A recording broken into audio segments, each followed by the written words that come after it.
अस्सलाम वालेकुम वरहमतुल्लाहि वबरकातुहू। आज हम नफ्स को के पूरे वार को समझने की कोशिश करेंगे।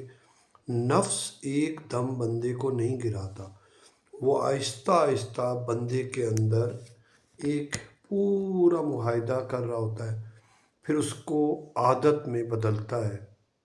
और वो कि कभी कोई हक बात मेरे सामने आए, कोई हकीकत कोई नसीहत को मैं सुनता हूँ, कभी गुनाह मेरे सामने आता है, मुझे कोई मौका मिल जाता है, इस लम्हे दिल के अंदर एक चिंगारी उठती है।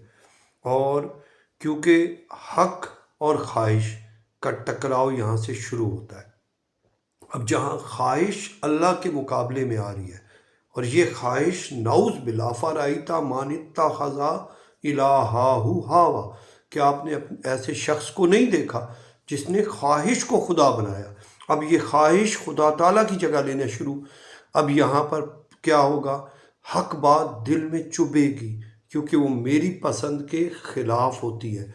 तो यहाँ अंदर महसूस होता है कि अगर मैंने हक को मान लिया तो मेरी अना टूट जाएगी, मेरा फ़ायदा रुक जाएगा और मेरी आदत पर ज़रब पड़ेगी।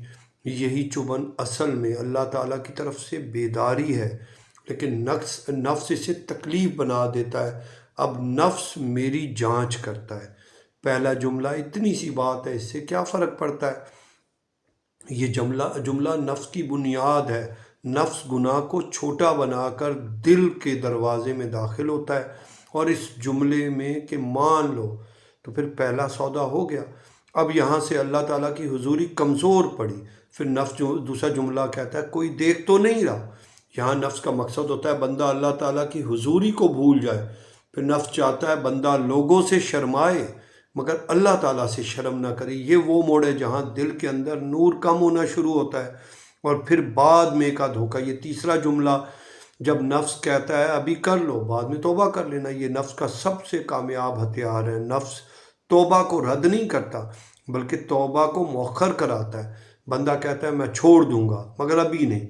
इसी अभी नहीं में नफ्स का पूरा जाल मजबूत हो गया। अब यहाँ अकल का इम्तिहान शुरू होता है। अकल हक तलाश नहीं करती, जवाब तलाश करती है और बंदा अपने आप को समझाने लगता है हालात ऐसे थे, मजबूरी थी, दिल नहीं मान रहा था, बस आखिरी बार, या तो मैं वैसे ही बुरा तो नहीं हूँ। बस उस वक्त अकल नफ्स के हाथ में आ जाती है और दिल की रोशनी मज़ीद कम हो जाती है। फिर अमल हो जाता है, गुनाह हो जाए, ज़िद चल जाए, हक दब जाए या सच छुप जाए। शुरू में दिल में खटक रहती है मगर बंदा बार बार यही करता है तो खटक कम होने लगती है, फिर वही चीज़ आदत बन जाती है और यहाँ से गुमराही का ख़रीदना शुरू होता है। अब दिल सख्त होता है, ज़िक्र भारी न लगता है, नसीहत कड़वी लगती है और हक बात सुनकर जलन उठने लगती है, तौबा टलती जाती है और बंदा अंदर से कहता है मैं फंस गया हूँ।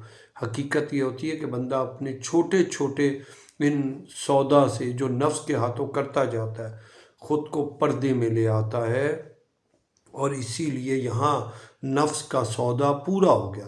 हिदायत के बदले गुमराही ख़रीद ली, मग़फ़िरत के बदले अज़ाब ख़रीद लिया और अज़ाब का पहला जायका दुनिया में ही आता है। वो बेसकूनी, अंदर की जलन, दिल की तारीकी, हक से दूरी और वो तौबा से भागता है और ये सब अज़ाब के साए हैं क्योंकि और ये फिर आग पर जम जाता है। बंदा गुनाह की गर्मी पे ढीठ हो जाता है। तो इसीलिए अब इसका जो इलाज है वो इंशाअल्लाह नेक्स्ट वीडियो में बताएंगे।